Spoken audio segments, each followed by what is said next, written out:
The following discussion is based on public available documents, historical analysis, and commentary. We respect the official investigations and the families involved. This video is intended for analytical and educational purposes only. Fox News alert, the Trump administration releasing the first batch of files related to UFOs and alien life. So is the truth really out there? A lot of the things that we are seeing nowadays, brother, is the manifestation of alien life forces operating here on this plane of things made manifest. Barack Obama said that aliens are real. Have you seen any evidence of non-human visitors to Earth? What are your thoughts on reptilian humanoids, and do you think that the royal family possessed a reptilian bloodline?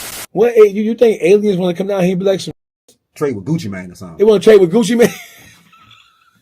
This planet has been invaded by Jesse Jackson just passed, man. who? Alien life force for thousands of years. What do you feel that Jesse Jackson brought good to the culture?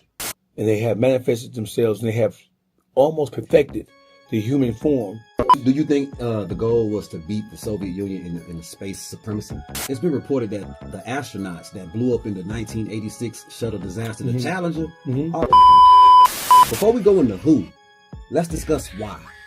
Why would anybody want JFK unalive in the first place? Charlie Kirk is not. We're gonna get that. Charlie Kirk.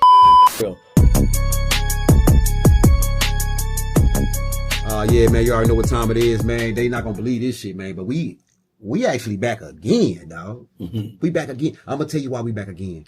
We had to hit them from a different angle, man, because there's so many conspiracy or myths to be talked about. I had to bring you in. Who better to talk to about this type of stuff than Dawgface, man? Welcome back, my nigga. Pleasure. My pleasure to be back, man. Happy to be here with you, brother. What's going on with the different vibe, man? You got the hood on, man. How you feeling, bro?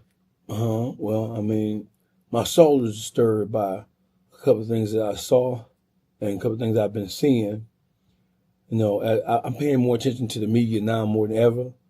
And so I've been classically trained in terms of understanding and being able to see and spot anomalies and to spot things that kind of like create rifts in the universe. And in my opinion, man, this kind of, when we talk about conspiracies, right? Those conspiracies, a lot of them, they may appear to be conspiratorial, but a lot of the things that we are seeing nowadays, brother, is the manifestation of alien life forces operating here on this plane of things made manifest. And a lot of the things that we are seeing that appear to be abnormal, they are truly abnormal because they are being perpetrated by people who are not from this galaxy. Let's go ahead and get to it, man, because you was kind of going somewhere that I kind of want to go, bro. Let's do this. Y'all make sure y'all like, comment, and subscribe. Hey, man, you ever heard of reptilians? Of course I have. It's like reptilians, they shape shift. It's like, let me ask you something about reptilians, man. According to author David Icke of The Biggest Secret, Princess Diana once revealed to a friend that the royal family wasn't even human, man. Basically, and let me paraphrase. She's like, hey, bitch. Man, these niggas ain't even real people, man. These motherfuckers is reptilians. What are your thoughts on reptilian humanoids, and do you think that the royal family possessed a reptilian bloodline? I absolutely do. So let me just back up for a second. So a lot of times, the people who influence and shape the world that we live in, not the country, not the state, not the city, the world we live in, right?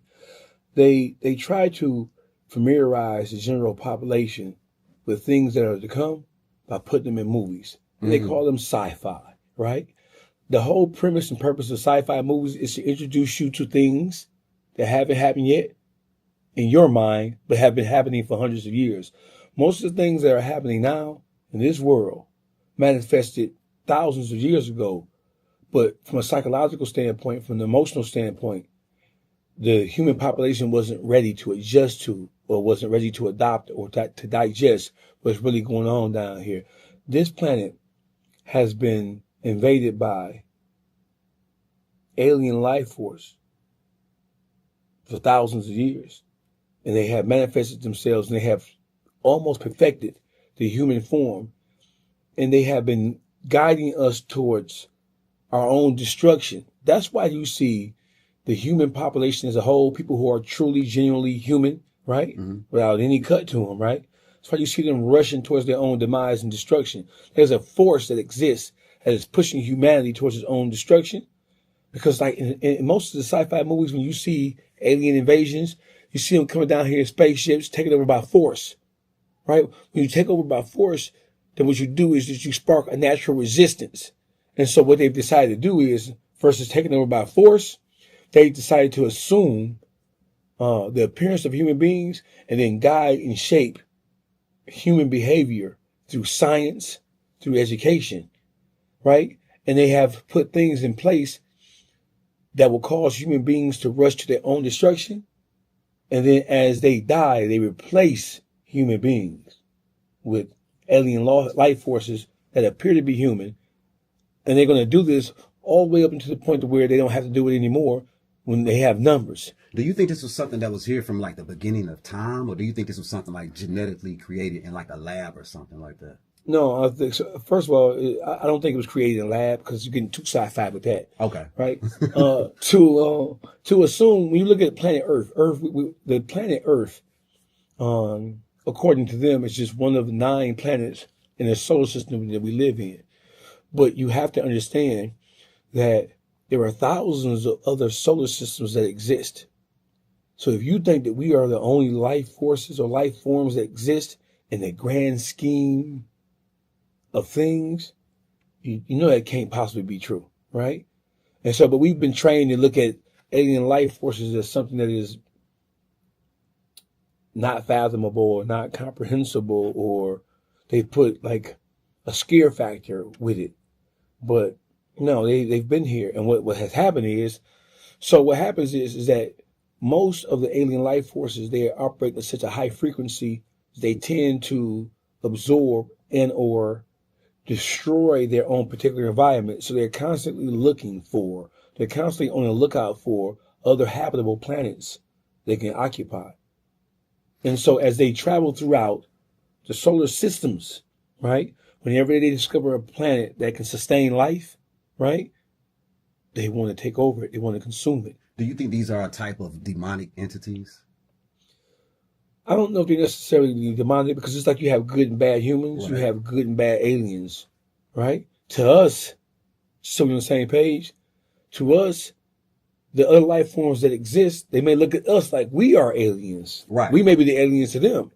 When you look at how destructive and how convoluted we are as beings, then we are just as destructive as any other being that exists. All right, so they say that they have actual proof that reptilians exist. Mm-hmm. Have you ever noticed that world leaders that are supposed to be allegedly reptilians, they blink sideways? Why aren't more people talking about this and it's in plain sight? Well, because most people don't understand it. And when you talk about things like this, the way our media is set up and the way the education is set up, the way the power structure is set up to automatically shut down any conversation that may evoke some of these thought processes, especially when you look at it on a grand scale. They relegate people who understand what's going on. They try to make them look like they're crazy, uninformed, or just batshit mad. And so because the world that we're living in now, and because they are actually here, whenever a voice with any kind of power or any kind of influence raises up to talk about this situation, they're silenced immediately because It's taboo. Yeah, it's absolutely taboo. Well, we can see things on a smaller scale that are taboo. There are human behaviors that are taboo to the greater society that people don't want to talk about. So when we talk about something like this, it's especially taboo. And because you have most of the people who are actually in power, right? They don't want this to come out, because to come out would be to expose it. To expose it would build a natural resistance. A resistance. And it's kind of frightening. Would it absolutely frighten the American people, don't you think? The American people are frightened by their own goddamn shadows, so it would be frightening. Let me ask you this. Why do you think this breed is only common in politics and not in the black community? Y'all never hear about niggas being reptiles, dog. You know what I'm saying? Is that a serious question? Yeah, hell Okay, yeah. because what motherfucking reptile, what alien life force want to come down here and merge with a bunch of niggas who ain't doing shit, ain't about shit, ain't gonna be about shit. Niggas want to smoke weed. Reptiles don't want to smoke weed. You hear me? Alien life forces are not interested in coming down here and smoking Larry Kush number 18. They're abducting people of power. I mean, yeah, of and stature. influence. Influence. Yeah, and trading places with them. You ever seen Trading Places with Eddie Murphy? Oh, yeah. This is quite frankly and quite literally a situation where you are trading places. What you think aliens want to come down here and be like some niggas? Trade with Gucci Mane or something. They want to trade with Gucci Mane? What motherfucking magnanimous life force want to come out here and trade with Shout out to Gucci Mane. That country talking buffoon ass nigga? He ain't got no power or influence. No. Don't nobody would take over Gucci Mane. No. That's And then the rest of these old weed smoke. When you think about what a nigga is and what a nigga does, a nigga is nothing and does nothing except by the hand or the permission of white people. So when we have different life forces that come down here on this planet, why would they waste time trying to replicate some shit going on inside the black community when the black community is, for an absolute fact, controlled by people who don't look anything like us? What would be the point of doing any of that? That'd be a waste of time. We want to assume the identities of the people who run and govern and create policies, right? Seriously, I'm dead ass serious. Mm-hmm. Why in the fuck would an alien life force come out here and assume the identities of the weaker of the human population? Damn, even aliens don't want to fuck with a bunch of Even aliens don't want to fuck. You think the Mexicans don't want to fuck with us? You hear me? The extraterrestrial life forces know these niggas ain't about shit. Hey, now this next one is a pretty wild one, man. You know what I'm saying? Hey, Prince Andrew was arrested on suspicion of misconduct in public office stemming from the Epstein files. Mm-hmm. Now check this out, Dawgface. It's been alleged. I gotta say alleged on this because it's crazy. Mm-hmm. It's been alleged reports of cannibalism. Mm-hmm. The Epstein files recently revealed conversations about eating and receiving beef jerky. Mm-hmm. A woman named Gabriela Rico Jimenez was on camera frantically screaming out, "Oh man, they eating beef, but these motherfuckers claim they eat beef." It's on camera, you know what I'm saying?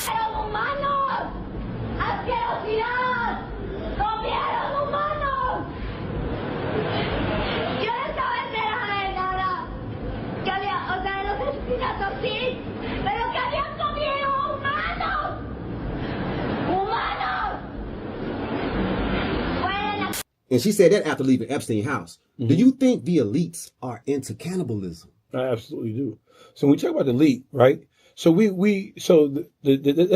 take the word elite out of it and introduce into this conversation a word that people are, from a conspiracy theorist standpoint, are most familiar with: the Illuminati, right? The Illuminati means enlightenment. Those who walk in the light, those who have a higher degree of understanding about all matters and all things, right? The all powerful, all knowing. And so they have adopted. When you look at the people in the power structure that really runs the society and really runs this earth on a global level, now we ain't talking about Kansas City, we ain't talking about Philly, we're talking about on a global level. They have rituals and they have behaviors that is point specific to their power structure, to their power base. And their rites of passages in terms of how you transform from one degree to the next degree. There are things that you have to incorporate into your behavior and lifestyle. And you do those things in order to prove your worthiness and to prove your loyalty to the power structure that controls this country and that controls the world. What do you think they have to gain from doing rituals? Power, influence, and submission. All rituals are based on, right? All rituals are rites of passages. So in order to prove that you are worthy of inclusion into this particular society, there are things that you have to do and partake in that is going to change the dynamic of the way you think. So when you talk about cannibalism is not just about the simple act of eating human flesh. Mm. Cannibalism, because we are programmed to understand what the human beings are. And all human beings look at human beings in a particular way. When you can consume a human being, right, you do that under the most distressful circumstances possible, like a shipwreck. You're involved with a shipwreck on an island and there's no food source, right? How soon? There was a study conducted. And they said, and it was an experiment about how fast it would take human beings to turn to cannibalism when there was no other food source, right? As they scavenged the land there's no physical meat, there's no animals, right? Either in the sea or on land that are consumable. And there were air, land, sea. There's nothing that's consumable. And that study said that it would take less than 90 days.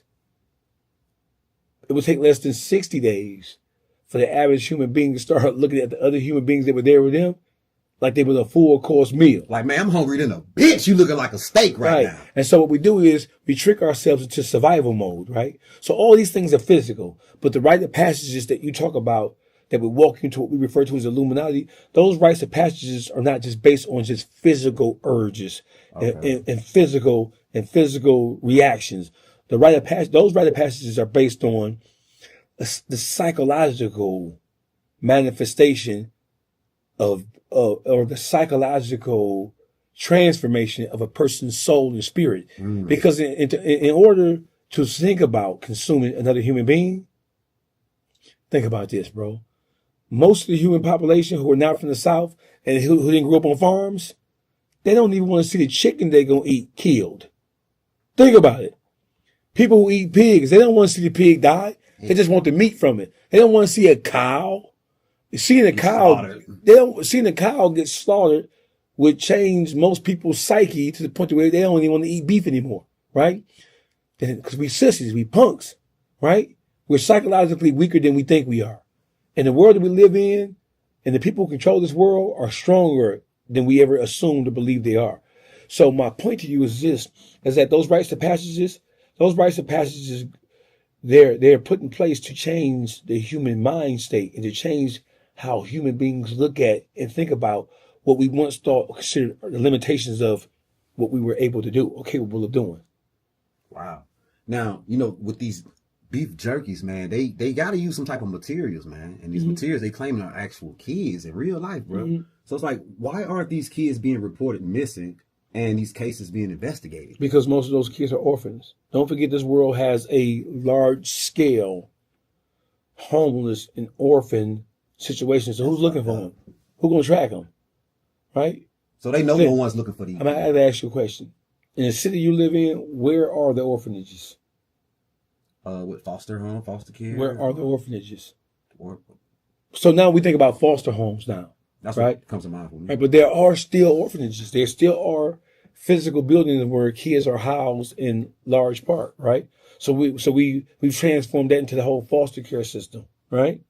But there still are orphanages in this country that exist. There still are group homes that exist that act as orphans. And most of those group homes and most of those placements, right? Those kids are the lost and forgotten. Those kids are primarily kids who don't have family. For whatever reason. That's sad. They are down on their luck. Yeah. Listen, being down on your luck makes you a prime candidate for disappearing. You mentioned Epstein Island. On Epstein Island, they were doing more than just fucking kids. They were doing more than just committing homosexual acts. They were actually kidnapping black people from the States and kidnapping black people from South and Central America, right? And they were setting those black people out in the wilderness of Epstein Island. And then the inductees of Epstein Islands would go on human hunts, hunt them down and kill them like they were wild animals. So that is a rite of passage too. Unbridled and unfettered destruction and annihilation of human beings. A ritual-based situation. Look, man, in 1961, during the height of the Cold War, the Soviet Union had already launched the first satellite. You know what I'm saying? They sent the first human into space. They was on it back then. You know what I'm saying? So John F. Kennedy was in charge back then. He like, damn, man, they smoking us, man. We got to do something big. So he like, you know what? I got it. We gonna send the first people to the moon. Nobody. That was a lie. It's not a conspiracy. That was an absolute lie. Because that was during the Cold War period. So let's make sure we're on the same page, right? The Cold War period was between the United States of America and primarily Russia. China wasn't necessarily a part of the whole Cold War situation. So at the top of the Cold War, it was Russia and all the different countries and territories they created or controlled. And it was the United States and all the different alliances and allegiances that we had globally, So, of course, it was a race to space. It was a race to space, exactly. Yeah, it was called a race to space. Do you think the goal was to beat the Soviet Union in the space supremacy? No, the goal was to. So a lot of it was smoke and mirrors. So that the goal of that was to, because it was about technology, it was about knowledge and know-how, and it was about being able to apply what you know to something that was physical, something that was tangible, something that you can see. So whatever advancements in science, medicine, education, mathematics, because at the core of all science is mathematics. The highest of all of the sciences is mathematics. At the root, at the core of all science is mathematics. You can't get a scientific equation without a mathematical formula being applied to it first. So the race to space was, we were in a competition. It was just as simple as that, right? And so the countries so if Russia made it to space first, then that would change the whole global dynamic in terms of who people viewed as this superpower. So when they were sending Sputnik into outer space, right? Mm-hmm. We were sending our endeavors and our challenges into space, right? And so it was just a show. It was a horse and pony show, right? The whole thing with the first astronauts that supposedly Armstrong landed on the moon, never landed on the moon. That was in New Mexico. All that was a big film production. That's what I was going to get to next, man. They were saying that Hollywood director Stanley Kubrick, you know, he made the movie Shining, you know what I'm saying? Yes. They say this man went to Area 51 and produced the landing. Yes. That's what you was going That's to? That's exactly what happened. And the government, the federal government, right, because the files were sealed for 100 years, well, maybe 50, 60 years. They've come out and said that the actual moon landing was a staged event so as we wouldn't lose ground to Russia and their advancements. Right. Man, that's deep, man.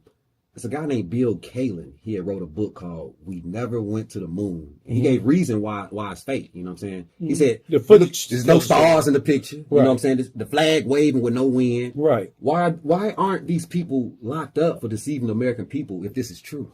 These people are the federal government. Oh, they're the people. They're the people. They're the people behind the people. So we think about CIA and FBI, but there's actually departments inside the government that are not recognized departments, but they are departments that control a lot of things that go on, not just in this country, but throughout the world. There are departments that exist. There are shadow departments. There's a government that operates in the shadows because the things that they have to do, just like the CIA. When the CIA go on missions, right, there are things that can never get back to the general public because the general public don't have the appetite. They don't have the psychological, they don't have the stomach to digest what really needs to happen. Right. Right? So that's just regime change, toppling governments. The average American citizen is a pussy ass nigga who don't understand the death and destruction and the manipulation that has to happen in order to maintain and keep control. The average American citizen has no idea how diabolical and how destructive this country is. Damn. So that's a side note. Right. So most people in America think that other countries and other nations hate us because we got McDonald's. They hate us because of our similarities. No, the majority of people outside the U.S. who are not allies with the U.S. and even some who are allies with the U.S., they don't like us, right? Because of the actions of the government. Most Arabs, most Middle Easterners don't dislike the average American citizen. They dislike the government that controls this. And they look at how we put people in office who create policies that lead to having some negative impact on their country or their citizenry. Hey man, some guy doing a documentary on the landing followed Buzz Aldrin, who was one of the astronauts. Followed him around, man, with a Bible, trying to make him put his hand and swear on the Bible, man, like, man, swear to God that you did the landing. Man, he said, man, dude turned around and stole on dude, man. Was that the reaction of a man that has nothing to hide? So I'm not going to just stole him. So listen, Buzz has been approached by people the world over Buzz has been approached by foreign governments with the purpose of trying to get him to admit or acknowledge that we didn't actually land on the moon first. And so you have to understand that he's been under a lot of pressure since before the so-called landing took place. And you have to understand, think about how valuable the information would be if a different government were to learn or were to be able to expose the fact that the United States of American government, for absolute fact, lied about the entire process of the moon landing. Think about it. How much of a blow to the morale of American citizens would that be? And what would other governments use the information for? They would use it and they would disseminate it, just like the Northern Koreans do, the Chinese do. They would use it to kind of like prop up the morale of their citizenry by saying, hey, these Americans are some lying sacks of shit. Right? And then they would use it in the counterintelligence program, right? And feed it to the media through social media and various other forms of communication to let us know, let the American citizens know that, hey, y'all ain't all that. Y'all never been all that. Right. You've been led and governed by a bunch of fucking liars, thieves, charlatans, murderers. And so look, it's been reported that the astronauts that blew up in the 1986 shuttle disaster, the Challenger, are alive and well, man. They are alive. Man, look, check this out. Yeah. Michael J. Smith and Judith Resnick are both working as professors. But check this out. Ronald McNair and Ellison, I'm going to say, I can't pronounce his last name. Man, they claimed to have twins. But at their funerals, it was none of their twins. There was no twins. They was full of shit. This is another situation involving NASA. My question to you, man, ain't there a charge for like faking your death in plain sight? No. When you say charge, you mean law. The law doesn't apply to people who operate outside of the law. And if what we're saying is to be believed, and if what we're saying is in fact true, think about the planning. Think about the logistics that had to be. Think about the scope of planning that had to take place in order to carry something like this off. The people who were in charge of planning or in charge of constructing this whole idea, right? Those are people who operate outside of the normal confines of law. So when you talk about this type of situation, you can't talk about it within the confines of normal law and order because they're not operating inside the law. The law is for the general population of the world. The law is not for the lawless. The law is not for the people who control and create. Basically, the game is rigged. And the influence has always been rigged. With 1986 having the Iran-Contra scandal, Immigration Reform Contra Act, in 1980, they also had 1986 midterm elections and foreign policy, all that year, 1986. Was the Challenger story made up for political distraction sometimes? It absolutely was. Just like many other political footballs, right? So we go there and we come forward to right now. The whole Venezuelan invasion to topple Maduro. It was all smoke and mirrors, right? The whole Charlie Kirk fake assassin. Charlie Kirk is not dead. We're going to get to that for sure. Charlie Kirk is alive and well. All those things were made to distract the general public and to also produce social upheaval so they can use this upheaval and the discontent and the malcontent amongst the human population to shape shift policies. It's like three-card Molly, right? You're focused over here when you really should be over here. That's why you see Charlie Kirk's wife, his widow, acting in such a strange manner, what we believe is a strange manner. It's a heavy burden to pay, heavy burden to bear. But that is white people for you the world over. But before I get off of the Challenger, let me ask you this real quick. Do you think this also could have been another way to get space shuttle funding? Absolutely. By playing on the emotions of the American people? It is absolutely. That is one of the cornerstone principles of how you get people to open up their purse strings. They say the motherfucker was empty when they blew it up. Yeah. That's absolutely what happens. So what happens is the federal government and the powers that actually be, they use the dynamic of influencing people through tragedy. 9/11, right? When the federal government couldn't convince Congress, when Congress couldn't convince their constituents to vote for or to support a certain issue, you create calamity. And through calamity, you produce change. And through calamity and large-scale destruction, people run to look for comfort and they run to look for protection. In order for me to protect you, like you want to be protected, in order for you to enjoy the freedoms and liberties that you protect, we need more money. And so most of the so-called terrorist attacks that have hit this country, most of them have all been orchestrated by the unseen hand. On January 20th, 1961, John F. Kennedy became the 35th president of the United States.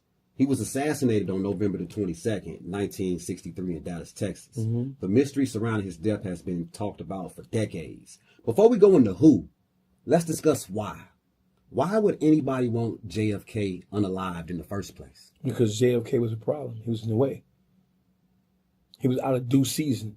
And out of due season means that he was placed in a position of power, and that he was compromised to begin with. First of all, JFK, he wasn't the first American president that was compromised by foreign entities and by special interest groups, but JFK was compromised. And when JFK tried to rebel against the people who had information against him, and when he threatened to blow the whistle, they killed him.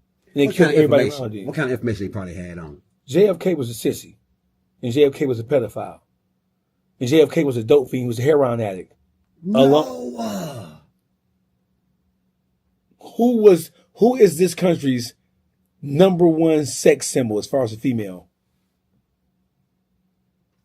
The quintessential example of Caucasian sex symbol was Marilyn Monroe. Oh, yeah, for sure. JFK was fucking Marilyn Monroe.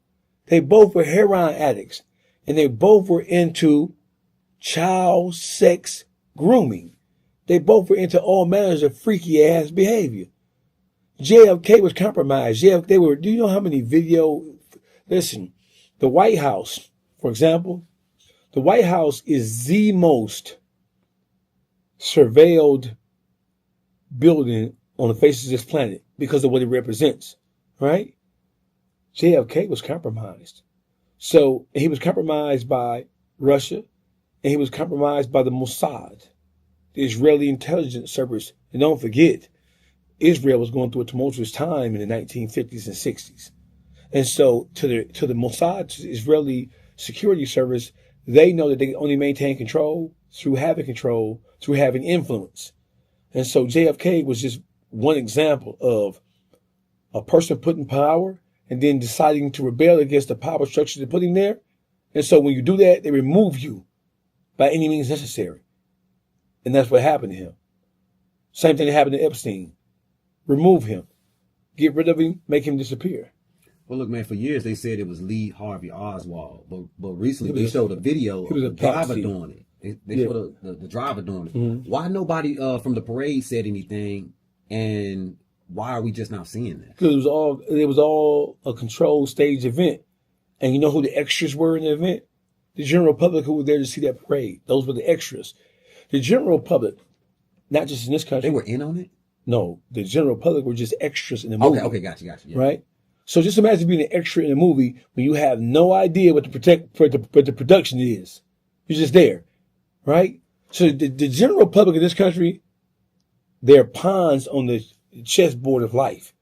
Most of the American population are so unaware of and so undereducated, right, about what's really going on in this world, that they are a hindrance and a nuisance to themselves more than anybody else. They're like flies. So people who really move and shape and shift, the Elon Musk, the Bill Gates, right, the Jeff Bezos, right, literally they are standing like this table is the world, right? Mm-hmm. And Elon Musk and Jeff, based on what they know, they're mental giants based on what they know. This table represents the world, right? And Jeff Bezos and Elon Musk and even the Bill Gates, they're standing over in normal size in terms of scale. This table is the earth, and they're standing over the table, looking down at the table, making decisions about what happens where, when, how, and why. And so you just can't force people to do something. So you put things in place to convince people that what you want to happen needs to happen. So it's called population control. It's called social engineering, right? So I wrote a book called Add, Subtract, Multiply, and Divide.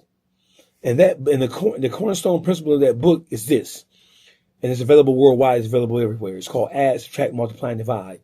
Add, Subtract, Multiply, and Divide is a book that was based on my study and research of population control and social engineering.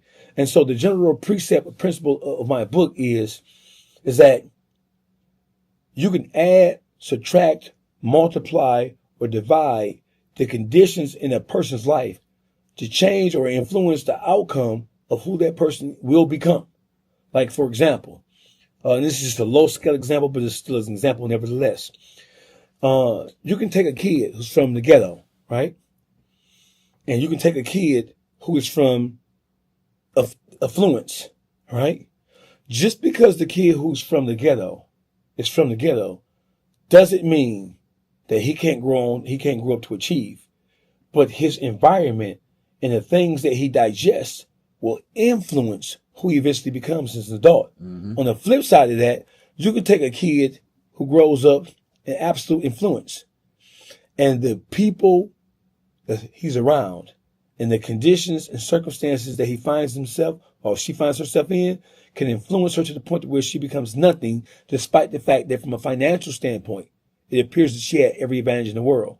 And to break that down to even more simpler terms is, so people would think, oh, his mother's a doctor, his mother's a doctor, his father's a lawyer or a scientist.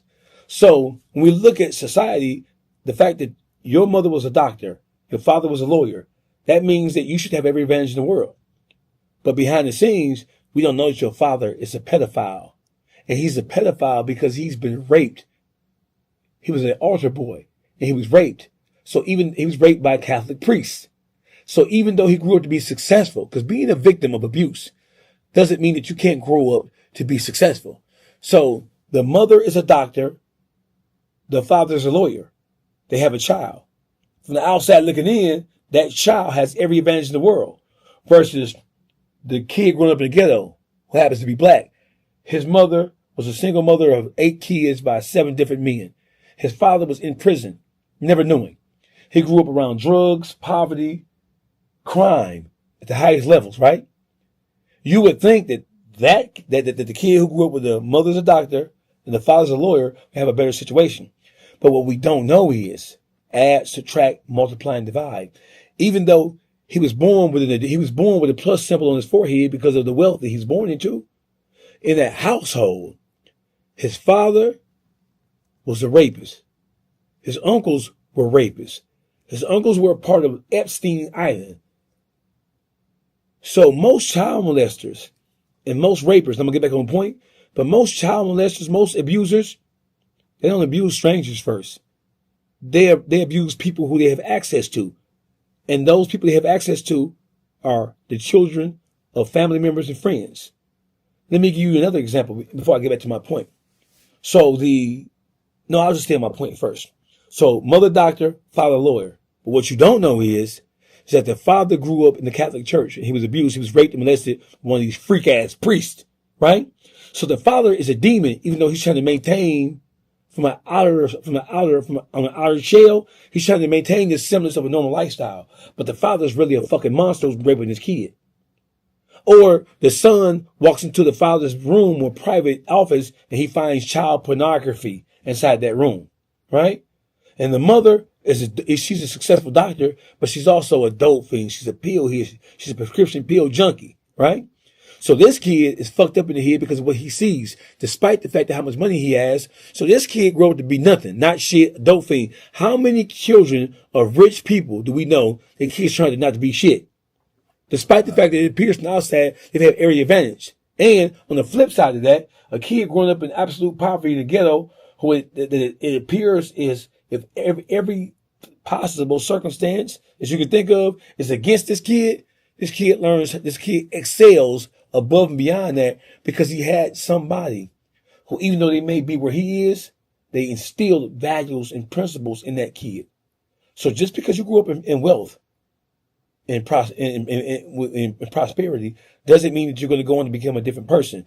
So add, subtract, multiply, and divide. You can add, subtract, multiply, and divide the circumstances and the experience of a human being.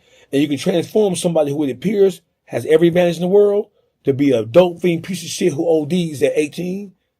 And then if you add, subtract, multiply, and divide the right circumstances or situations inside in the life of a child who grows in poverty, that child can grow up to become a senator, a doctor, a lawyer, a businessman, an entrepreneur. So in the same way these things exist, the same way these things exist on a grander scale when it comes to people trying to control human population, you add, subtract, multiply, and divide the conditions. In the urban environment, you have so many explosions in the ghetto because what have they added to the ghetto, right? So let's talk about add, subtract, multiply, and divide inside the urban environment, and let's come to an understanding of why it's so explosive. Inside the urban environment, you add drugs, you add guns, you take away or you minus proper education, right? You multiply despair and hope by doing things that help break down the overall family structure so that the families are top heavy with women who are already hyper emotional beings who are raising black males, right? And then you divide from that community. Divide means to break down, right? Mm-hmm. You divide the other social aspects that would help a person gain true mental and psychological maturity. When that happens, you creating a fucking monster in there. So that's why the ghetto looks like it looks. Add, subtract, multiply, and divide circumstances and conditions, right? You can add, you can take away, you can multiply, and you can divide.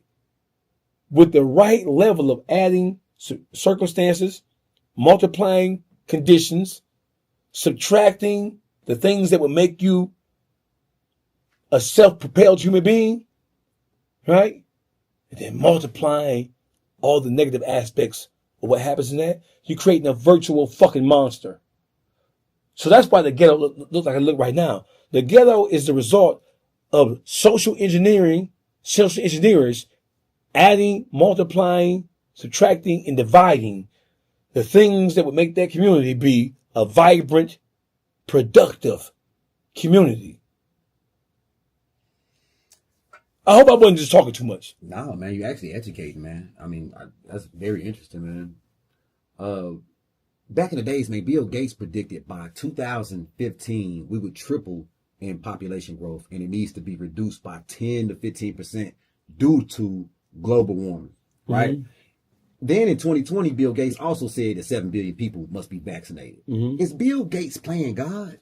Absolutely. Bill Gates, he was groomed playing social engineering.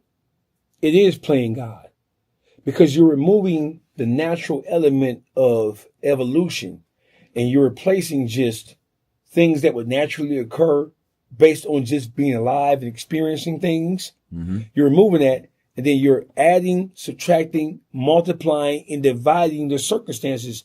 Scientific experimentation, right, is multiplying. It is multiplying something, some virus, some disease. You're multiplying it exponentially for the purpose of subtracting human beings from this earth, for the purpose of giving the people who are on this planet more access. You're multiplying the negative, right? You're multiplying the negative to create a virus. That virus is going to minus. Man, fuck all that. Ain't that mass murder? It is. If you could prove it? It is mass murder. It is murder on a mass scale. However, those things are necessary to control the human population. Those things happen all over the planet. They've been happening on this planet since we've been here. So these world leaders are really playing with diseases and they actually changing the weather? So listen, when we say world leaders, right? Don't give them actual leadership too much credit, because most of these world leaders are nothing but puppets who are put in place. Or, listen, world leaders are chosen by the people. The world leaders who are chosen by people, right? Those people are influenced by something about that person, or about that person's ideology, or about their political affiliation. So you add, subtract, multiply, and divide different circumstances in that person's life to make that person appear to be more fair seeming in the eyes of the general public. And thereby you elevate that person's status or stature in the eyes of the general public. And that does what? It inspires people to vote for a savior. So we live in a world. They created the problem. Yes. Damn, You adding, subtracting, multiplying, and dividing. I talk about the black church in my book, right? We're talking about social engineering here. In my book, I talk about how in the black community, almost on every corner, you have what? A church and a liquor store. Did you read my book, brother? Because you just repeat what I said. I'm living this. Yeah. You have a church and a liquor store in the ghetto, in the urban environment. Seemingly on every corner or every other corner, let's give them some grace. On every corner or every other corner, there's a church and a liquor store. Let me give you an example. In the city of Detroit alone, which is where I'm from, there are over 3,000 registered churches that are predominantly black or led by black ministers, pastors, bishops, and the like, right? Right. There are more registered, I'm talking about from the little small mom and pop storefront churches to the mega churches that hold 40, 50,000 people. Let me help you here. So, in the face of a city like Detroit, whose population has dwindled from over 1 million 30 years ago to approximately 700,000 right now, we have more churches in the city of Detroit now, registered churches, than we've ever had in the history of the city of Detroit. But the condition of the population, the condition of the citizens of Detroit is worse now than it's ever been. So answer me this one question. How can, in the face of having all these quasi or pseudo-religious people, how can we have more church and more religious people, but the condition of the people in the city is worse now than ever? Social engineering. Religion is an opioid. Religion is a drug. And then the people, the powers that be who engage in social engineering, they use religion to add, subtract, multiply, and to divide the human population. You don't believe me? We have black people who came over to this country as slaves, right? 400 years ago.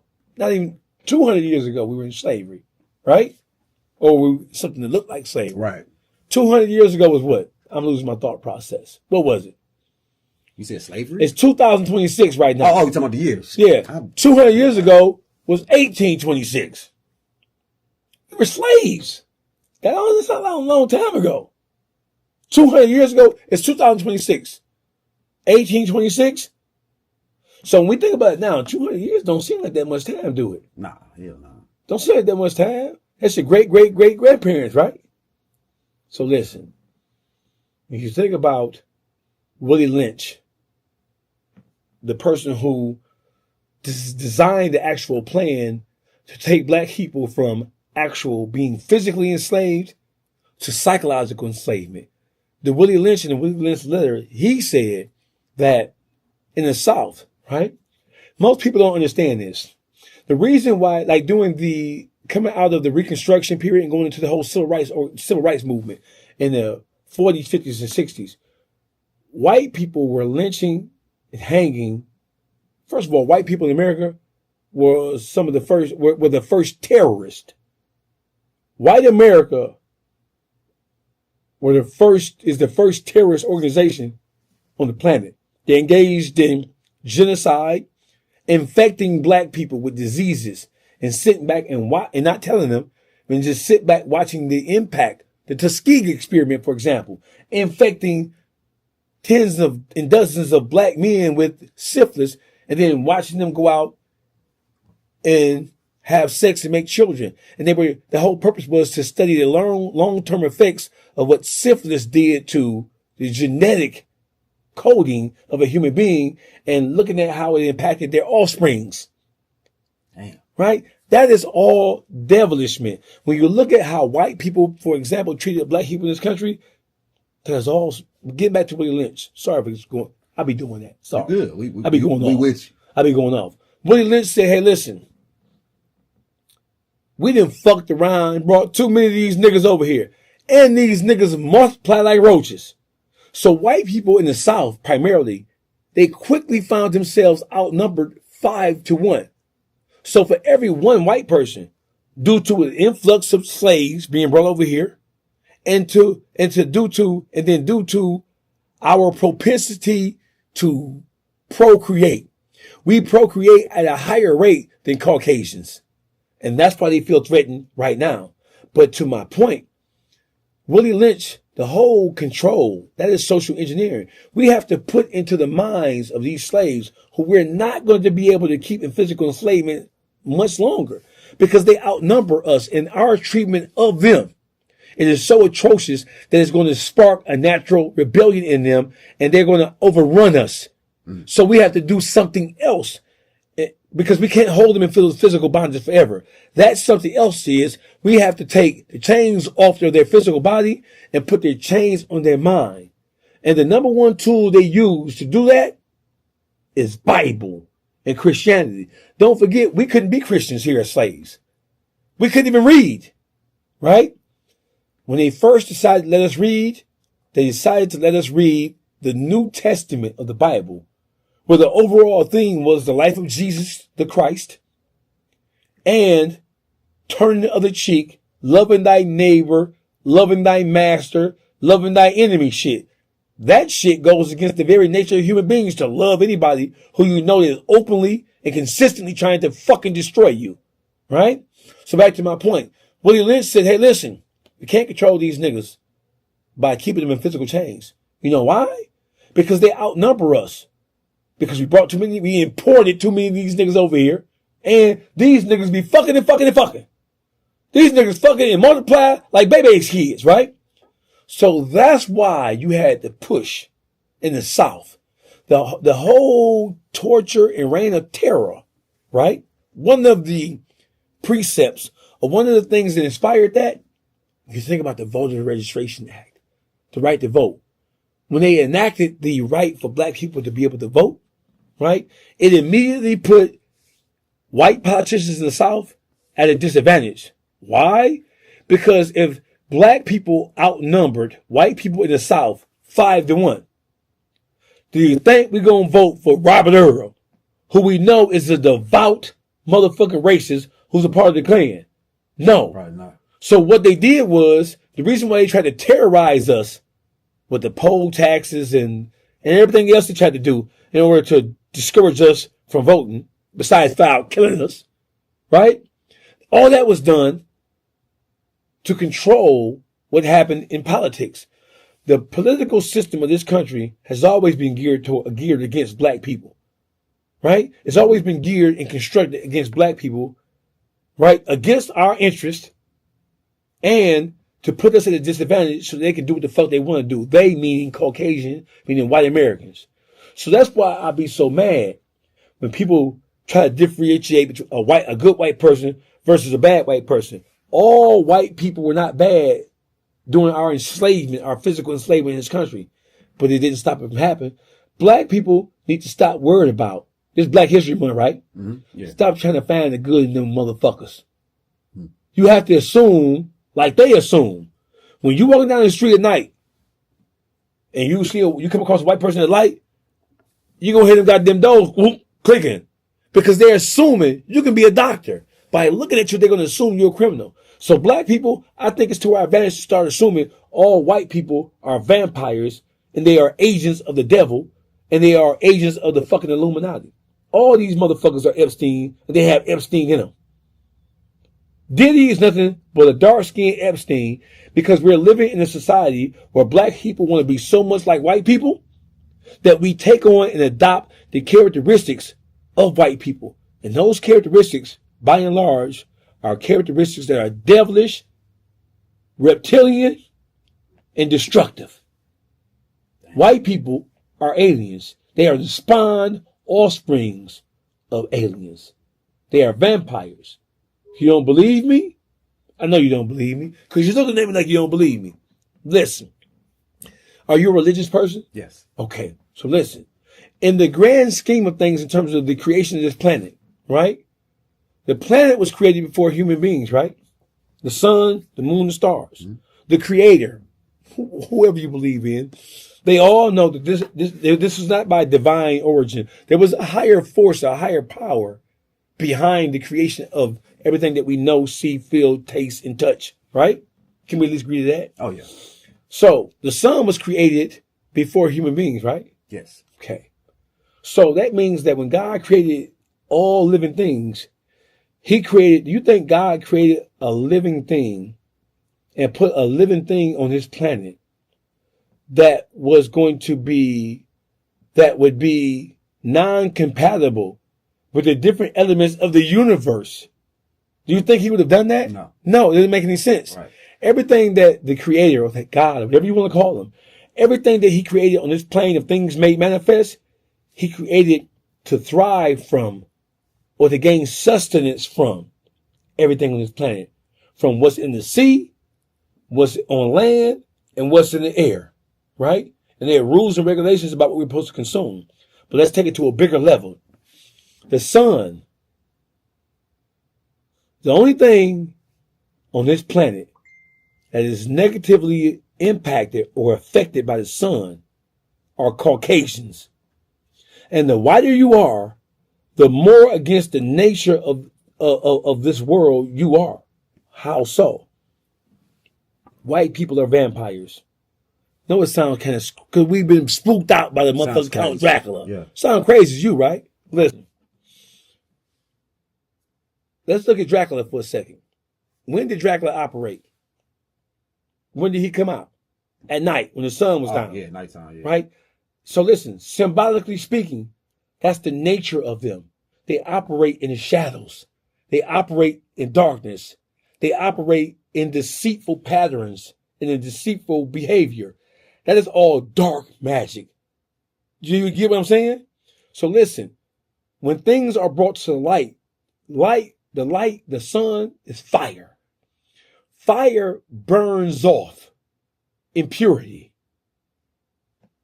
Okay? So the only living thing on this planet that is negatively affected by the sun are Caucasians. When vampires come outside, when the sun is up, what happens to their skin? They burn. When white folk go out into the world, when the sun is out, what happens to their skin? They sunburn. Somebody might say, well, hey, black people have sunburn too. That's because we've been mixing and amalgamating with white people. So the lighter your skin complexion, the less melanin you have in you, and the more susceptible to sunburn you are. Vampires run from the sun because the sun destroys them, right? It burns them up. White people, the sun do what to them? Burn that ass, right?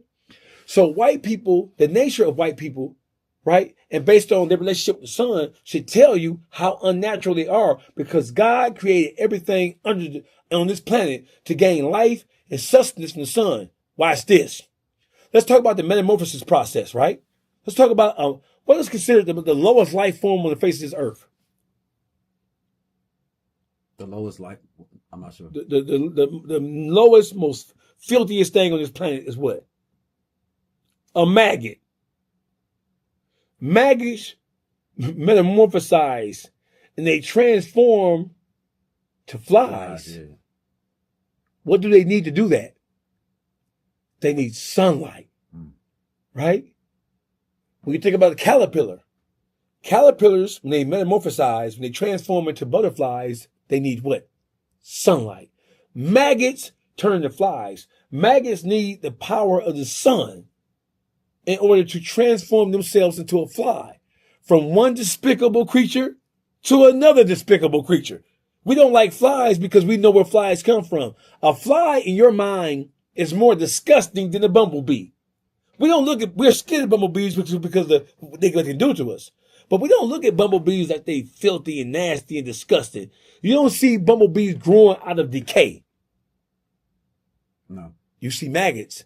So the maggot is the lowest life form, but maggots need the sun. Maggots need the ultraviolet rays of the sun, the power of the sun, to transform themselves from maggots to flies. The sun even helps maggots. Think about it. The sun helps maggots, but it kills white people. That's all you need to know. Hey, look, man. Recently, Jesse Jackson just passed, man. Who? Jesse, man. You know, some people actually call him Messy Jesse, man. Did you know that the day that Martin Luther King died, Jesse told the news people, like, hey, man, when he fell, man, I held his head, man. You know, he had blood all over his stuff. Jesse Jackson. And come to find out, Jesse had blood all over his shirt. Mm-hmm. Man, his people said Jesse wasn't even around, man. So Jesse clearly took the blood and smeared it on his clothes, right? Mm-hmm. He goes and do an interview the next day wearing the same shirt, trying to get sympathy and stuff like that. So my question, dog, is Jesse had to have taken that blood and smeared it all on his clothes, stuff like that. Why do you think Jesse was seeking attention at a time like that, though? Jesse Jackson is an agent of the government. Jesse Jackson is a part of what we call COINTELPRO, the counterintelligence program, wherein which the whole goal, we go back to J. Edgar Hoover. J. Edgar Hoover put out an edict, and that was that in order we have to prevent the rise of a black messiah. Anybody raising up trying to instigate and to genuinely lead black people towards anything that would look like freedom, justice, and equality, we have to get rid of them, right? So anybody who doesn't acquiesce or bend to our will, we kill them. Anybody who doesn't acquiesce or bend to our will, we kill them. Anybody who doesn't drink from this cup, we kill them. Anybody who we can't control through blackmail and through other forms of influences, through drugs or whatever, we have to get rid of them. Jesse Jackson was the agent of the United States of America counterintelligence program with the specific goal to prevent the rise of a black messiah, to prevent the rise of genuine black leadership that was going to lead black people into anything that looks like an independent state of well-being and an independent state of mind. Now, was he an agent during the time that Martin Luther King was alive, or what did this happen after he passed? Jesse Jackson worked for the FBI. He was a part of the clandestine operation with the FBI. Jesse Jackson was a rat. That's what we call him nowadays. But he was bigger than a rat. Al Sharpton was a motherfucking rat. Is a rat to this very day because he's still alive. Once you're a rat to the day you fall off the edge of the earth. Yeah, we're going to get to him next. Got you. Jesse was a rat. Listen, the black civil rights organizations, the US movement, the Black Liberation Party, SNCC, the SCLC, right? SNCC, the SCLC, the Black Panther Party, Black Liberation Army, all these different organizations that are supposed to be pro-black organizations were all compromised with agents placed in there from the federal government to spy on them and to provide information that would lead to the removal of them if necessary. Martin Luther King was removed because he was transforming himself from just a nonviolent protester of what was happening to black people in this country. Right? One of his last speeches, he said, I realized that I may have walked my people into the mouth of the lion by telling them to sit back and peacefully protest against people who were openly trying to destroy us as human beings. And he said that I have realized, I've come to the realization that I may have misled my people. It may be time for us to fight back. Now, mind you, you had Minister Louis Farrakhan, you had the Honorable Elijah Muhammad, right? You had Malcolm X, right? And you had everybody from Medgar Evers, going back to going back to in the annals of time, from Toussaint Louverture all the way up to Marcus Garvey and the Garveyites, Noah Drew Ali, all preaching independence from this motherfucking wicked ass nation and society.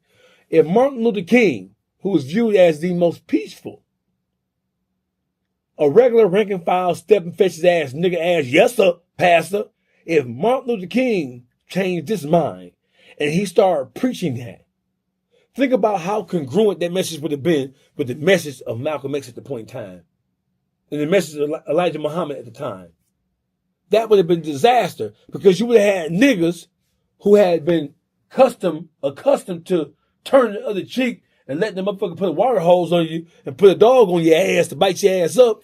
Now, them niggas start shooting back as a problem. Let me ask you this. They said Jesse was an opportunist. He was. Do you think he was glad Dr. King was assassinated? Absolutely, he was. Damn. Because it allowed him to step into the limelight. It allowed him to step into prominence. He was an agent. He was an agent provocateur. He was a double agent. But he was also a man who had desires and had sights on being a power player. They put him in position. The whole Rainbow Coalition. Why Martin Luther King had a nigga around him like that? I'm sorry. He didn't know. He didn't know. But why did he have him around? Because you had to trust somebody. And when you, the tongue may say one thing, but the underlying actions of the human being may display something totally different. So inside of all black organizations, you have people who are hypocrites. They profess to be one thing, but behind closed doors, they do something else. And everything black is compromised in this country. Niggas are our own worst enemies now, not the white man. The white man don't give a fuck about us. The white man has exhausted their use for us. That's why they're trying to lock us up in prisons and destroy us and kill us at will. The white man don't know what to do with us no more. He never thought that he would have to give us anything to make us equal to anything with him. Look, man, Jesse ran for president in 84 and then again in 1988. Why you think it never worked for him, man? White America wasn't going to put that nigga in there. White America wasn't ready for no, just like white America. Jesse Jackson, man. Jesse Jackson was a bitch ass nigga. I wouldn't put that bitch, white America, no. Listen, if you would turn against your own people, if you would compromise your own people in their cause for freedom, justice, and equality, what make you think with your socialist, commie, hippie ass that if we put you in office, the Russians and the Chinese and the rest of the communist society we're going to get to you because you already have a liberal-minded, communist-ass motherfucking disposition about yourself. How easy would it be to influence you to work against our own common interests? Jesse Jackson is a bitch-ass nigga. Man, Jesse once asked that the term black be replaced with African-American. Do you feel like that change was needed? You can call yourself whatever you want to call yourself. The people who don't like us, let me tell you something, brother. You can call yourself a liberal. You can call yourself a conservative as a black person. You can call yourself Episcopalian, Seventh-day Adventist, Jehovah's Witness, Catholic, Protestant, Baptist, Muslim, Hindu. You can call yourself what you want to call yourself. Let me ask you this, dog. What do you feel that Jesse Jackson brought good to the culture? Nothing. When you're starting from a place of deception and deceit of the magnitude which he had, when you start from a position of deception, if you found out that your girlfriend was cheating on you with 3 different men a day before your engagement, would you still marry her? No. All right. So because she's compromised, right? She would be compromised in your eyes. Tainted. She's tainted. Jesse Jackson was tainted when he took the death of Martin Luther King and turned it into a triumph from his own personal self-aggrandizement. Jesse Jackson is a snake. And he should have been the one getting shot in Memphis, Tennessee. No. Yes. What good did he ever do? All he did was kowtow and genuflect and buck dance and put on a show with white people. Jesse Jackson he's a king cobra. Jesse Jackson, somebody should poison him a long time ago. Damn. So you been knew Jesse wasn't no good. Well, figured Jesse. I'm a student of history, religion, and politics. I'm an avid reader. I'm a researcher. Jesse Jackson is compromised. He's been compromised from day one. Jesse Jackson was a plant. Let's speak on another black leader. You know what I'm saying? It was reported that Al Sharpton was an FBI informant that took down members of the mafia and celebs like Don King. Mm-hmm. Do you believe there are more black political leaders like Al Sharpton that still work for the feds today? Yes. Next question. Damn. Why? No, let's back up on that. Why do you feel like that still exists today, though? There's gonna always. So listen, and so let's just take politics out of it for a second, right? Okay. Let's just take So listen, Judas is the person who, according to Christian theosophy, is the person who betrayed Jesus. Right? Jesus, in all his glory, since his death 2,000 years ago, he's still one of the most powerful figures in the history of mankind, even in his absence, right? Right? If Judas betrayed Jesus, what chance do you think a bunch of niggas got? If you have people who want to prevent niggas from developing a true sense of self and developing a true understanding of what it means to be self-motivated, right? You put somebody in there who has the appearance of those things, but in all actuality, that person really works for us. And that person's job is to use whatever influence they have. But what does that say about the morals of that person that's allowed? He don't have none. He don't have a moral compass. His moral compass was broke. His moral compass was broke the day that he decided to try to assume the mantle of Martin Luther King through trickery and deception. When Martin Luther King got shot, Jesse Jackson was nowhere near him, and he didn't get anywhere near him. He didn't get anywhere near him until after he was died, which is where he took the blood from the ground and rubbed it on his own self. He saved the goddamn shirt and went to the press conference the next day. Then he did another one after that. He kept the shirt on. With the same shirt on, as if he was hurt. But he was nowhere near Jesse, and nowhere near Martin. And he told the story as if Martin died in his arms. He was nowhere near Martin. Jesse Jackson is a fucking agent provocateur. He is a snake. And Jesse Jackson should have been dead. Listen, we can't change him out now. But listen, I'll swap Jesse Jackson out for Charlie Kirk. I'd rather have Charlie Kirk than have Jesse Jackson, bitch ass house nigga, boot licking ass. I'll take Charlie Kirk. I take D one better. I'll take Anton Daniels over Jesse Jackson. And I don't necessarily agree with much that Anton Daniels come with, but I'll take Anton Daniels. Listen, historically, Anton Daniels would be a better fit for leadership amongst black people than Jesse Jackson ever was. Look, I got one last question about Al Sharpton real quick. How was he able to preach black unity when he's setting up successful black men like Don King? How are you? Because he rationalizes in his mind. Human beings are masters of being able to rationalize wrongdoing in their mind and then marching forward as if everything is hunky-dory, as if everything is right and exact. We're masters at tricking ourselves. We rub delusion on like it's lotion. You pass the bottle with delusion and let me rub it all over my body. We are self-delusional people. We are our own biggest enemies. We are our own worst enemies right now. And have been.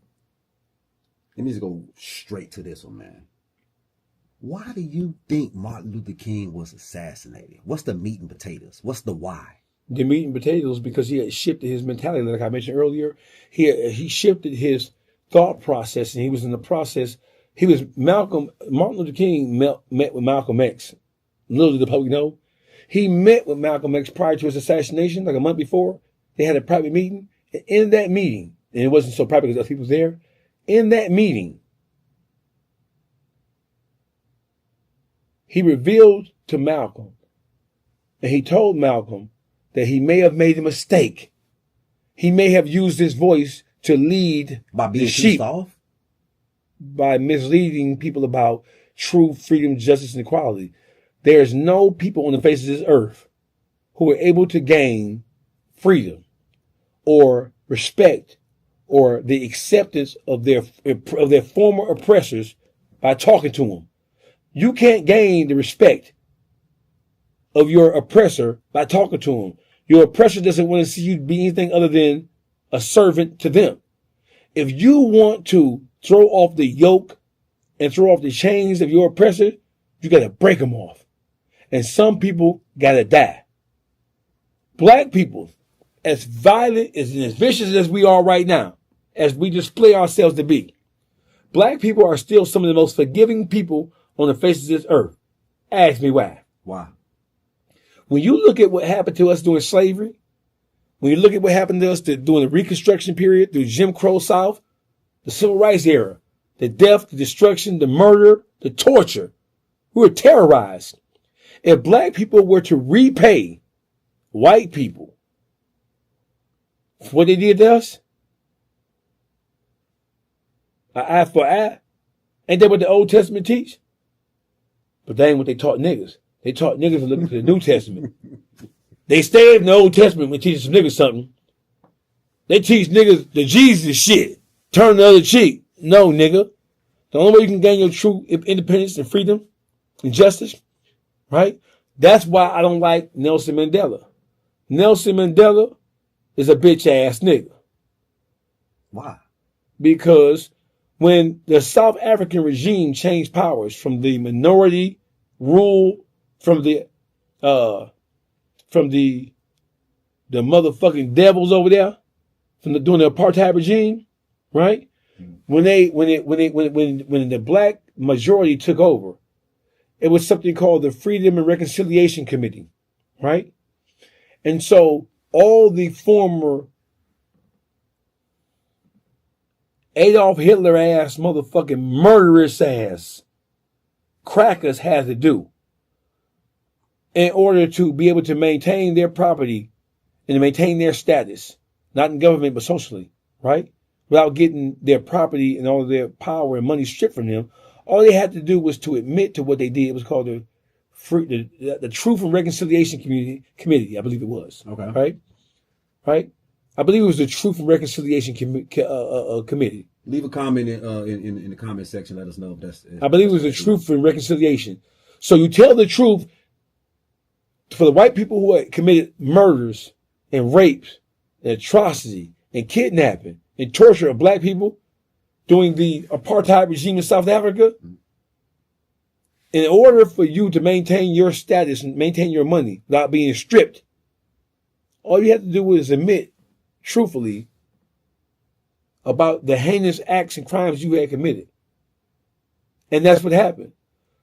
Nelson Mandela, he exonerated and he forgave the torture, the murder, the rape, and the destruction of hundreds of thousands of black people during the course of the apartheid regime. And he left in power, financial power, fuck political power, right? He left them crackers who killed all of us, because they're us. He left them with their land. He left them with their money, their bank accounts. Them motherfucking crackers should have been stripped of all that shit and murdered. It's an eye for an eye. I don't believe in no turn no other motherfucking sheep. Damn, man. Well, look, let me turn the page real quick, man. Sandra Bland was 28 years old, man, when she was pulled over in Texas on July 10th, 2015 for not signaling a lane change, right? A tense exchange with officer escalated, and she was arrested after that, being forcibly removed from her car. 3 days later, man, on July the 13th, she was found hanging in her jail cell. Authorities ruled her death a suicide, but the case sparked national outrage and protests. So here's my question for you, bro. In your opinion, what happened to Sandra Bland? Sandra Bland was murdered by them racist ass crackers down there. Just like countless other black men and women, young boys and girls have been murdered at the hands of white racist motherfucking law enforcement official. The law enforcement in this country, we have never had a good relationship with black people because the whole concept of policing was born out of slavery. It was born out of slave catching. The whole concept and precept of law enforcement in this country was formatted, right, from slave catching. So that's why black people have always had a distrust and a disdain in their heart for law enforcement, because law enforcement has been used as a tool. You know, the most eerie thing about her whole story, man, is the mug shot. I know you know the backstory of the mug shot. They're trying to say, man, that she was unalive during that, and they done propped her eyes open and took the picture, man. So it's like, if this is true, how was that swept under the rug? This is the third time you asked me about white people sweeping shit under the rug. White people are professional sweepers under the ruggers. That's what they do. The nature of them, their very existence here. I just told you they're aliens. Damn. They ain't operating by no humanistic. They're not human. You can't rape, torture, kill, murder, disfigure women, children, and kids like they did and be human. You can't do that. We just said it was eating beef jerky over there. Yeah, and if you think that devilish nature wasn't passed to the DNA of their offsprings, you a motherfucking fool. And you deserve every bad thing to happen to you by the hands of a white person. You know, she kept challenging white people online to understand racial profiling from her lens. You know what I'm saying? Do you think that is what played a major role in her Of course, demise? she was agitated. White people don't like niggas that agitate.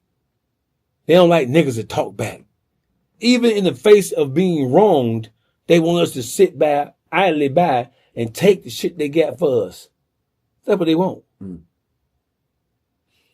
Look here, man. Let's talk lost civilizations. You know what I'm saying? They're trying to say that Antarctica is like some kind of alien base. Only place on Earth that's governed by an international treaty signed by 58 nations. Now, vast sections of it are blurred out on Google Earth. What's so top secret about Antarctica, man? The same thing that's top secret about that secret area in New Mexico and in Nevada. Same thing. There are things, there are experiments, and there is experiments and there is work going on there that the governments of the world, of the earth, don't want us to know about. There's population control experiments. There's disease cultivation. There's virus cultivation. There's urban renewal planning on the global level that takes place there. And there is aircraft not of this dimension there. Damn, I've never heard. I never heard that. Elaborate. What do you mean by aircraft? What do you mean? Spaceships, UFOs. Do lost civilizations still exist? Yes, they are keyed. Keyed mean you have to be a part. The key is the education, the psyche. You have to be in tune with the keepers of those secrets. You have to pass through the rites of passage in order to get there. You have to qualify yourself in order to have that access, the knowledge of what the gateways to the lost civilizations are. Now, this is something I like talking about stuff like this. I want to know your thoughts on this. Why people never film or talk about the Garden of Eden? You never talk about it because the average person, 99% of the population doesn't even know that they think it's a folklore. Do you believe it exists? You believe it's a physical place? It definitely exists. I believe that. Where would it be? Where would it go? Things don't just change just because. Do you believe? Okay, so this is what God said in the Bible about the Garden of Eden today. Do you believe it's really guarded by angels, like it says in the book of Genesis 3:24? It says God placed a cherub, you know what I'm saying, and flaming sword flashing back and forth to guard the way to the tree of life. Do you believe that actually is happening right now? I believe that God has manifested himself in the flesh. I believe that this world has been tricked into believing that God is a spirit. That's what I believe. The essence of God, right, manifests itself in physical form. So while you're looking for a pie in the sky, the Bible also said that during the day of judgment, right, man will be judged for his acts and for his actions. Correct. Right? And based on his actions, the determination about whether he would be allowed into the hereafter would take the day of judgment, right? Yes. The Bible says the hereafter. Hereafter, not thereafter, not up in space, not up in the sky. The heaven and hell is an earthly condition. It's a psychological condition. It's a physical condition when you look at the manifestation of it. We create our own heaven and hell. White people have created their own heaven and hell since they have been created and placed on this planet. That's one. If you think about it, right? When you think about Christianity and all these different variations and all these different forms, right? In general, their belief system is when you die, You ascend to heaven if your behavior is in tune with the demands and laws or pleasing to God, right? So the ultimate reward is to go to heaven. like the Vikings say, I'm going to Valhalla. They was happy to die, right? These white folks are doing everything in their power to stay alive. Why? If the ultimate reward is to go to the thereafter, to walk in the face of the presence of God, if that's the ultimate reward, they teach that to these stupid ass niggas, right? White people teach niggas that when you die, you're going to get your reward. Meanwhile, they're on this planet absorbing everything in their power, taking control of everything, buying everything, controlling and manipulating everything. If none of this shit mattered when you died, why are white people so firmly affixed to trying to control everything on this planet? If the ultimate reward is to die and go to heaven, what do you give a fuck about this shit for? This shit is transient. It comes and goes. White people teach you that and me that and try to teach us that.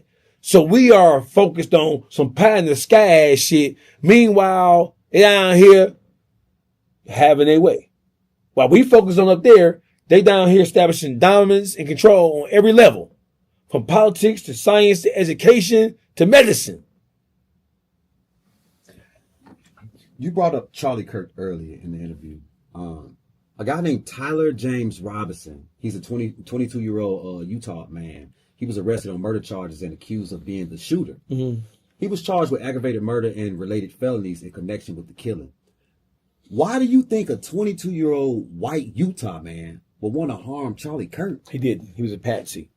In the same way, when we talked about JFK's assassination, who they pinned on?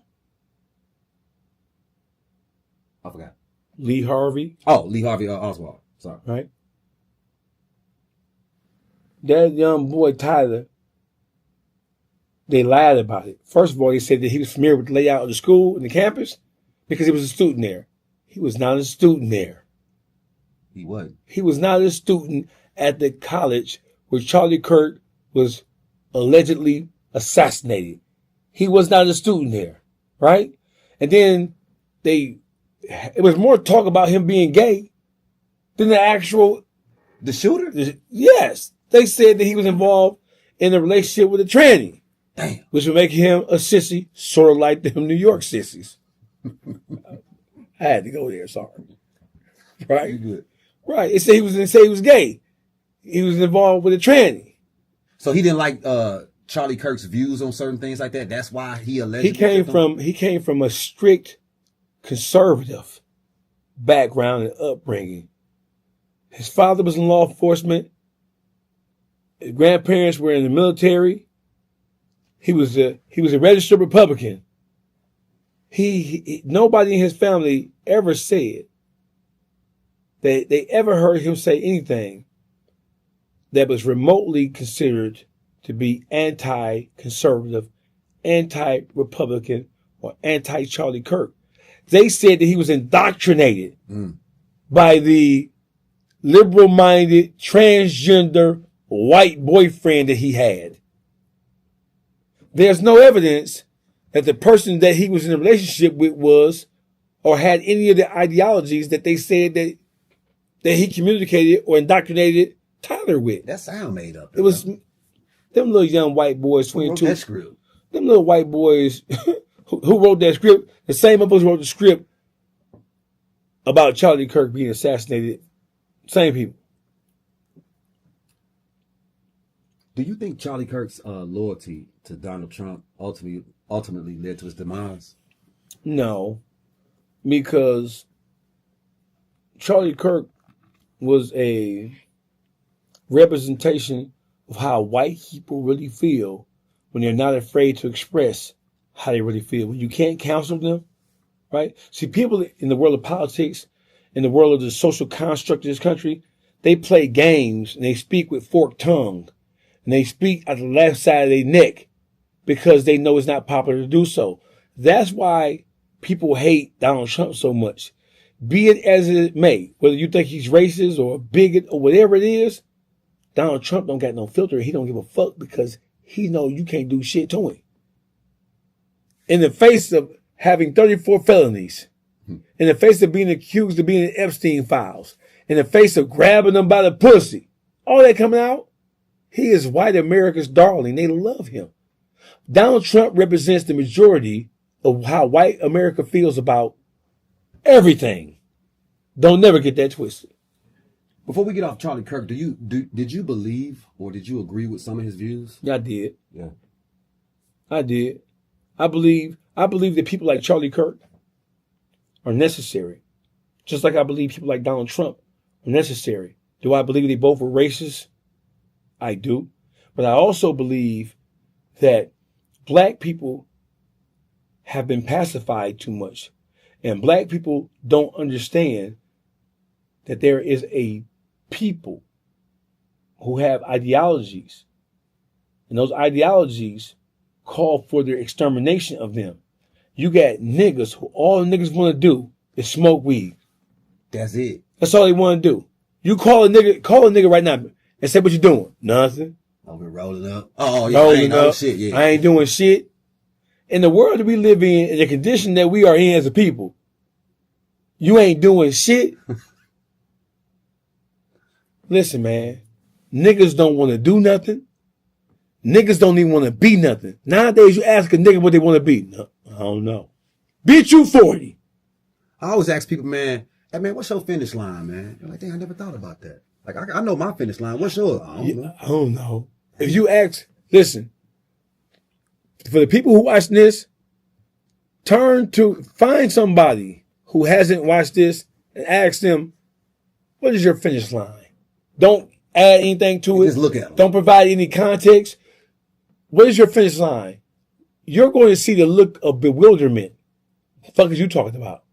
They're not even going to be able to simply extract from what you're asking them. And it doesn't automatically register that you're saying, what is your end game about your life, about your legacy? That does not register. Niggas don't want to be nothing. They don't want to achieve nothing. Underachieving niggas produce, listen, niggas want to produce underachievers. There used to be a time where black people were trying to create better versions of themselves with their children. Nowadays, niggas feed their kids more nigga shit. Mm-hmm. Look at the gangbangers, for example. There's a motherfucker named 4 Extras who was on No Jump. This nigga done blew his hand off. Hopping around, jumping around, being a big old nigga. Respectfully. Can you see him raising a productive, psychologically sound human being? I'll answer it for you. Fuck no. You ain't got the answer. I'm going to answer it for you. Niggas take pride in being niggas. Niggas take pride in being ignorant. Niggas, they glory in it. They glory in being self-destructive. Black niggas glory in being self-destructive. They glory in being uneducated. The stupider they are, the better they feel about themselves. Oh, you stupid? I'm stupid too. You stupid too? How about you? We all stupid. Did you graduate high school? What? Ain't no need to go to no school. That education don't mean shit. Nigga, you ain't even got the entrepreneurial spirit. Listen, as black people, we need everything at our disposal. When you hear people say, man, college ain't for everybody, probably ain't. But the education that you receive when you go to a college, it ain't just the actual book education. It's the social dynamic education of being around people and seeing things move. That you can take with you. Watching things progress from point A to point D or point C or point M.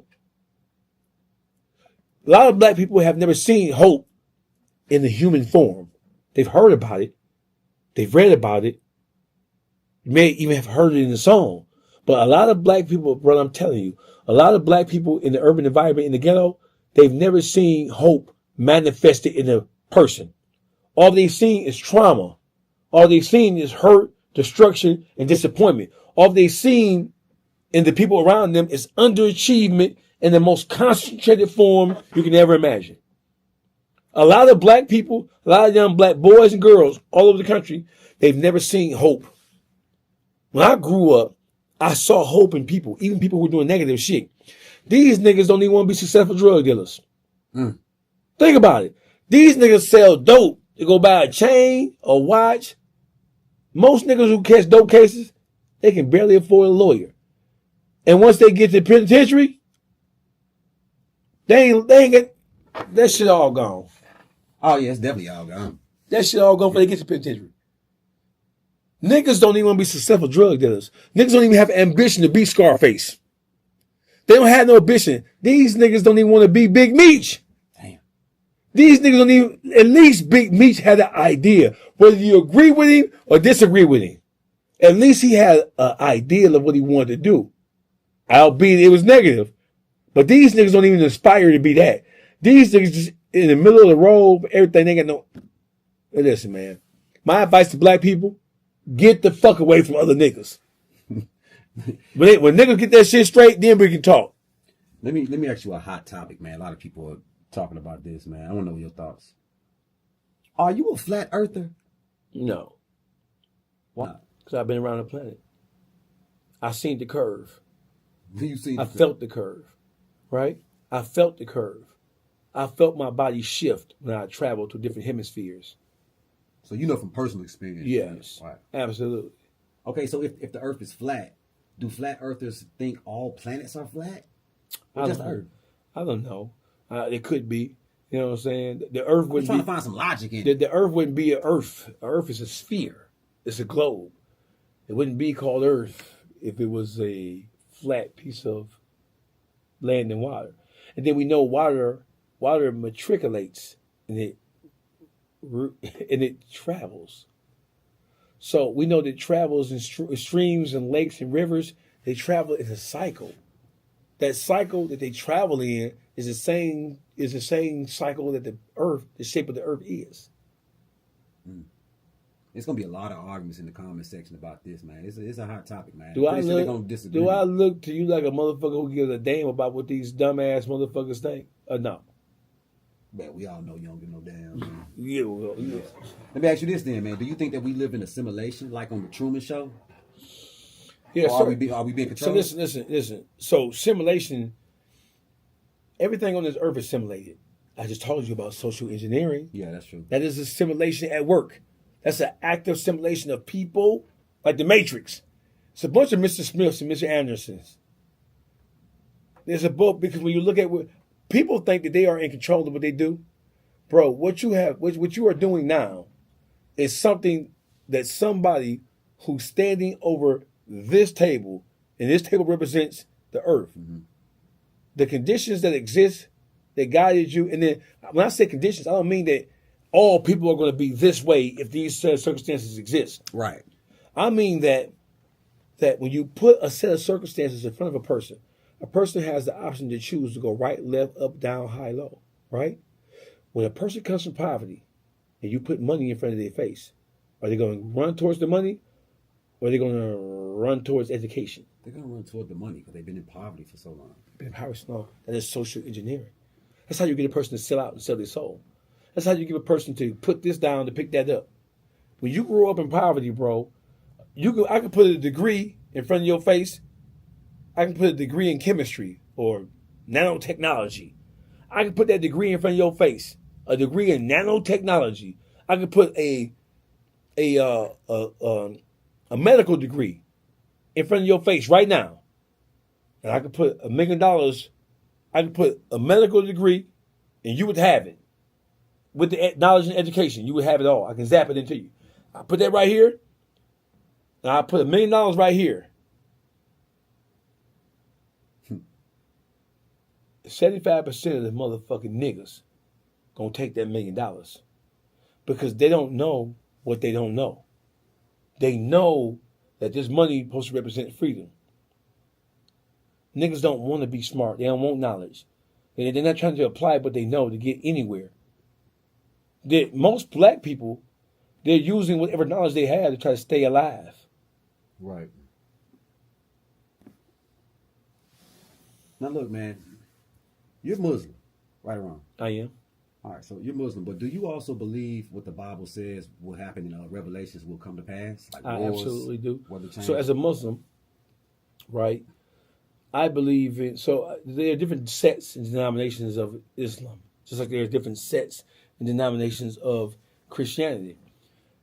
My belief system is I believe in the truth of the Bible. I believe that the Bible set out to be true. And I believe that human beings reconfigured the Bible to fit how they wanted to worship the higher being. So when it comes to religion as a whole, I didn't force my children to be Muslim. I just educated them into what religion is supposed to be and what their connection to God is supposed to be. Right? My thing is that the end game of religion, what it looks like is that you don't have a religion. You're not calling yourself anything. Because if you're walking in the true essence of God, you don't need a book. If you're walking in on God's straight path, you don't need a religious title because you are then in tune. Your physical being, your spiritual, your mental is in tune or in harmony with the essence of God, which is the universe. So once you become truly religious, you don't need religion because the religion lives inside the brain. It lives inside your mind. So you don't have to follow anybody. You don't need instruction. Most people follow religion because they're following people who claim to be religious leaders. And that's the first thing. That is how you get manipulated out of everything. Do Muslims believe that Jesus is coming back? No, Christians That's what I don't. believe. Do you believe this is going to be a day where Jesus comes back and get all of his people? No. Jesus dead as a motherfucker. No, man, we can't do that one, man. We can't do what? Nah, I can't tell the truth on here now? Nah, that's blasphemy. So I can't tell the truth. You can tell your truth, but Okay. that's blasphemy. So listen. How long Jesus been gone? What, over 2,000 some years? When did he say he was coming back? When did Jesus say he was coming back? What year? What date? What time? What hour? He did, What but minute? there'll be signs. Who said there'll be signs? Did he say that? Or did somebody else say that? Did Jesus say, I'm coming back to rescue you niggas again? I already died for you niggas once. And look how y'all repaid me. Look at the condition of the human population. Yeah, he coming back. Oh, no. I'm asking you, did Jesus say he was coming back? I mean, from my recollection, yeah. Well, show it to me in the Bible. What verse is that? Let me look it up. When did he say I'm coming back? When did he say I will be resurrected? I think it was said. I don't know if he said it verbatim. It was said. It's different from he said. And if Jesus came back, would he be the first person in the history of religion to die and then come back to life and lead people again? The first person that I know of. I'm pretty sure there's other people in history that have done it, but the one that I know of, you're a student of history, student of religion. Right. Would he be the first person who's, even as a representative of God, whether you think he God or not, would he be the first person to come back? Jesus? Yes. Yes. What would he be coming back for? Come back to get all his people that held him down, that believed the whole time. You know what I'm saying? That stayed down and live right by him. The church is the biggest. The church that represents him by name, by name alone.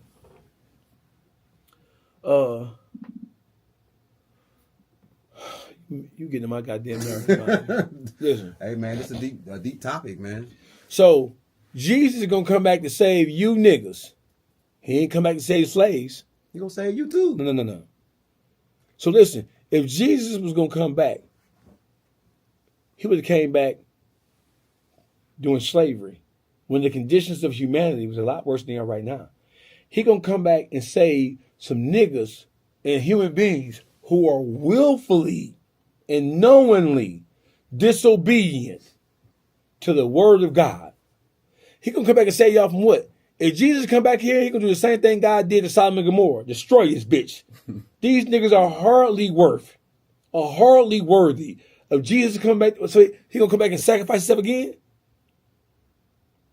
Well, it's because before he gave himself away to save. Jesus didn't just die. Let's make sure we're on the same page. Jesus gave his life and replaced it to save us. If you believe. Yes, correct. Yeah. So how have we paid him back for sacrificing himself so that God wouldn't destroy us so that we can live? How have we paid him back? I mean, we got free will, man. No. No. Yeah. How have you used your free will? Have you used your free will? Have you remembered the sacrifice that he made you? When the human population are moving throughout their day, do you think the human population now is a reflection of the mercy and grace and the sacrifice that Jesus made for us? Unfortunately, no, not until we get into trouble. Let's say you get locked up or something like that. Really? You're calling on them, you know what I'm saying? How did Jesus get? Or somebody getting, you have a family Oh, member really? sick. Oh, so something got to happen to you. To the most people, yes. Yeah, what had to happen to Jesus for him to trade his life for us? I'm going to say us.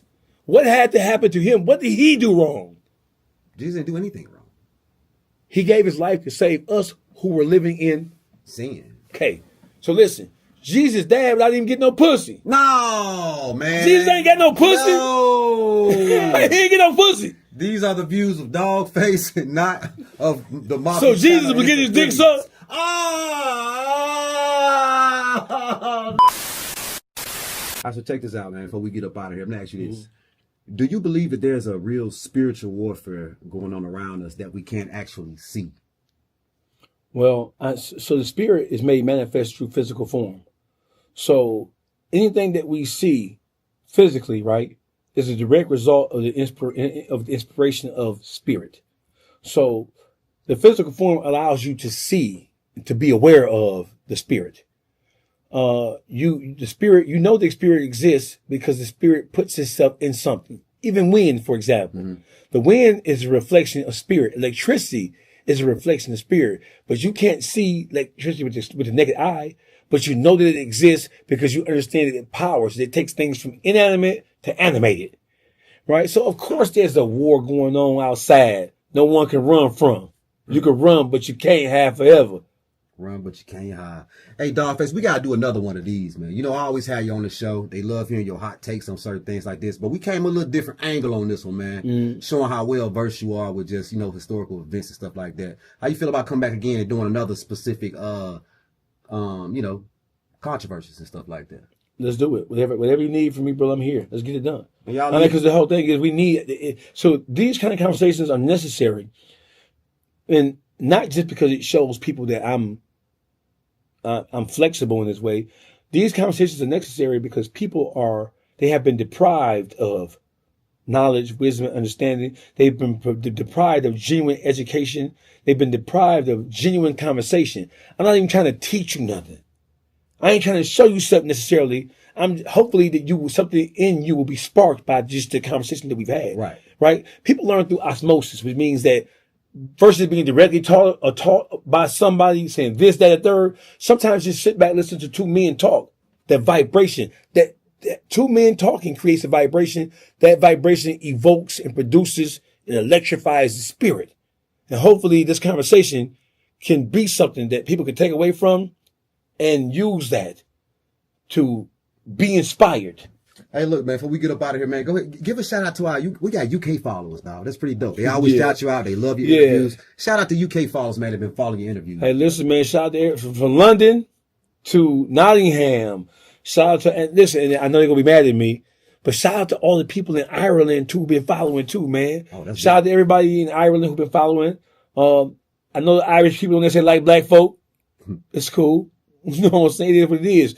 My message is for everybody. My message is universal. It doesn't matter what your race, your religious orientation is. It don't matter whether you believe, whether you don't believe. Maybe you can take something from what I'm saying. Maybe that can help spark or inspire you to be a better person or to start a journey of some sort. Let's do this, man. Go on, look in the camera, man. Go on, give us a little closure, man. Tell them who you are, man, and give them all your little social media, man, and tell them what's popping with you, dog. Hey, listen, my name is Dawgface. Call it wrong. I'm the most dangerous voice in Detroit. You can follow me on Instagram at Dawgface TV Podcast, DAWGFACE TV Podcast, or the most dangerous voice in Detroit. Hey, listen, I'm rocking with the Mafia Channel. We have a show coming up that you won't want to miss. It is called Hostile Environment. It is a presidential style debate where you have a moderator and you have two opponents standing at podiums on the stage, debating and pontificating and arguing about some of the hottest topics of the day. So look out for Hostile Environment starring me on the Mafia Channel. Follow me. And listen, it's me. I'm him. I'm gonna keep it real before we close this thing, man. I feel like you being a little modest, man. Yeah, I mean, I've been seeing you a lot lately, and we talk a lot off camera. We talk, talk every day, nigga. I've been seeing you on stuff. I'm like, I just got the phone with this nigga. He ain't told me he was on the phone with Whack and sometimes things just happen. So the whole thing is, if you get ready, you ain't got. If you stay ready, you ain't got to get ready. You showing out, man. Sometimes opportunities hit. People call me, contact me, and it is what it is. But from just so we know, from this day forward, you want to book Dawgface for anything, there's 2 people you got to see, maybe 3. My bio. It's in my bio. Man, look here, man. Once again, you guys have been tuned in to another episode of the Mafia channel. Man, look here, man. We finna get about this thing, man. Make sure y'all holler at your boy, nigga. We about this thing.